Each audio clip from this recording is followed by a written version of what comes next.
When you walk around the City of London today, it's quite hard to imagine what life was like 2,000 years ago. But this was the thriving city of Londinium, home to tens of thousands of Londoners. I'm Katie Wignall, and today we're on a hunt for what are the visible remains of Roman London, and also where can we find a connection with these Londoners that lived 2,000 years ago. The Roman Empire launched an invasion of Britain in 43 AD, and a few years later they established a settlement on the site of the present-day City of London. Londinium, as it was known, was a trading post and then a town, and it lasted until 410 AD. At its height, it had a population of around 50,000, and during the 2nd century, the Roman historian Tacitus describes it as famous for its wealth of traders and commercial traffic. Here in Guildhall Yard is one of the best examples of Roman London hiding in plain sight. If you look down, there is this thick black line that encircles the floor here in this nice oval shape. And this is marking out the line of the Roman Amphitheatre, London's version of the Colosseum. And happily, we can visit some of the remains. They're just 6 meters under our feet. All we have to do is head inside Guildhall Art Gallery. We're walking along what would have been the eastern entrance into the amphitheatre's arena, with the Tron-like green design representing the waiting crowd. The first amphitheatre was a wooden structure built around 74 AD, but in 120 AD a larger stone amphitheatre was constructed. There's no written records of events in London's amphitheatre, but given the spectacles in other similar-sized Roman cities, we can imagine there were fights between gladiators, simulated hunts with wild animals, and unfortunately, probably the public torture and execution of criminals or slaves. Either side of the entrance there are 2 surviving chambers. One contains these grooves in the stone and seems to suggest that there was a vertically sliding wooden door, possibly to let wild animals into the arena. But the most exciting find was this drain. The drain is lined with wood, which gives us an accurate date for the site, but it also means that you can discover all kinds of interesting things that were lost here. There are bone hairpins and even part of a gold necklace, which is on display in the gallery, and it gives you an idea of the well-dressed spectators that were watching the drama unfold here. The amphitheatre could hold between 7,000 to 10,000 spectators, a staggering number considering the population of Londinium was about 60,000. The Royal Albert Hall can hold just under 6,000. But how can you get a sense of Londinium as a whole? This is All Hallows by the Tower. It claims to be one of the oldest churches in the City of London, but what we want to see is down in the crypt. As we descend into the crypt, you're reminded that Roman London was about 7 metres below the current street level. Here we have a Roman pavement. This would have been an internal bit of flooring in a private home. And what's great about it is we can see a bit of Roman DIY. This white section would have been added when the waterlogged floor near the River Thames started to get uneven. But there's something even cooler nearby. This is a model of Roman London, at least what it would have looked like around 400 AD. And it was made in the late 1920s, early 1930s, then gifted to the museum, made by a man called Anthony G. Lowther. And what's really interesting looking at it, you have all of the major landmarks apart from one. There is no amphitheatre, and that's because as of the 1930s, the amphitheatre had not yet been discovered. Here we can see that encircling Londinium was a large wall built around 200 AD. I've previously done a YouTube video on London's Roman wall, but a newly opened museum allows us to see another impressive chunk at Vine Street.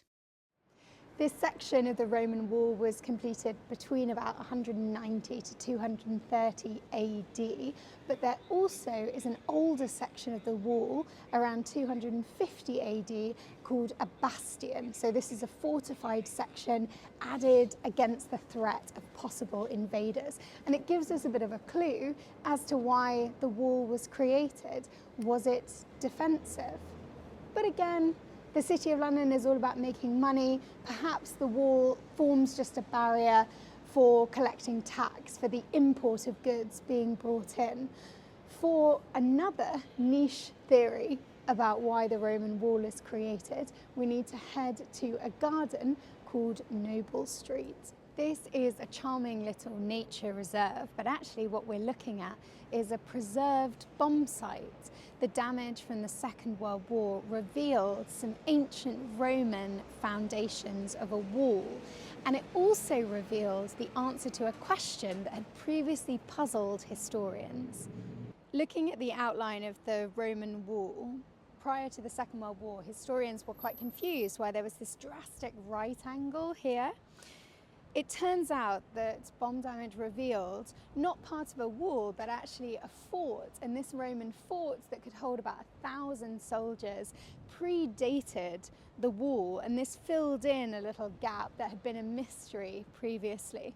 It also leads to one of my favourite niche theories of why they built the wall, which was just to give something for the soldiers to do. Is it true?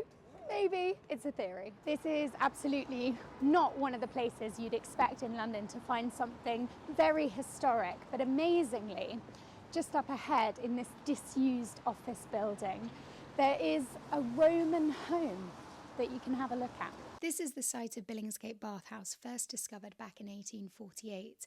It was once home of the coal exchange, but this was demolished in the 1960s, and the City of London offer public tours inside. The bathhouse was built as an extension to a private home around 250 AD. Who doesn't want an ensuite spa at home?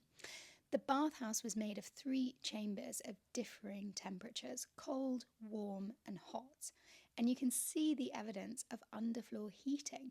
These stacks of tiles allow hot steam powered by a furnace to pass under the floor. We're staying on a watery theme, now to head to a lost Roman river. This contemporary sculpture is a reminder of the river Walbrook that once flowed through the middle of Londinium, and it's remembered in the street name today.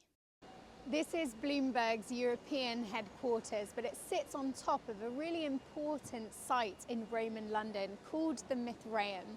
And the great thing about this is that anyone can walk on in and have a look. Thanks to the waterlogged ground around the River Walbrook, some extraordinary objects have been preserved, and you can see them on display in the Mithraeum. Organic material, like leather, usually disintegrates, but here it's been saved, and you can even see the indentations of a 2,000-year-old Londoner's foot in the leather shoe sole. Another exciting survivor is this wooden writing tablet.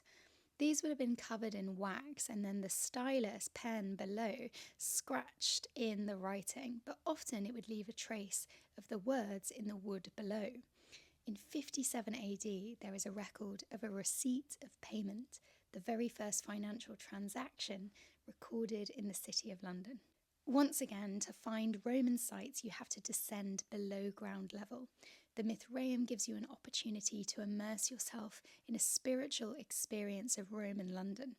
This wasn't a Christian temple, but rather a more secretive society dedicated to the cult of Mithras. This is the face of the god Mithras, a copy of the original stone bust, which is now in the London Museum. The lights dim and you hear chanting, and the ceremony happens around you. And then the lights go up and you can explore the original site. So from the spiritual world of Roman London, our final stop is an unusual memorial. At 9:20 p.m. on Friday the 10th of April 1992, a bomb planted by the IRA exploded by the Baltic Exchange. It killed 2 men and a 15-year-old girl, and today the site is occupied by the famous skyscraper known as the Gherkin. But around the corner, a a far older discovery was made. In 1995, while they were surveying the ground to build this skyscraper behind us, they discovered the grave of a Roman girl aged between 13 and 17. Now, we don't know anything about this young girl, only that she was buried here. But I think it's incredible to walk past here amongst the new skyscrapers, the stone and the glass, and know that almost 2,000 years ago, other Londoners were doing the same. In the next episode, we're in search of what's left of Norman London from 1066 to 1154. So subscribe to the channel to stay up to date. I'd also love to hear in the comments which are your favourite bits of Roman London.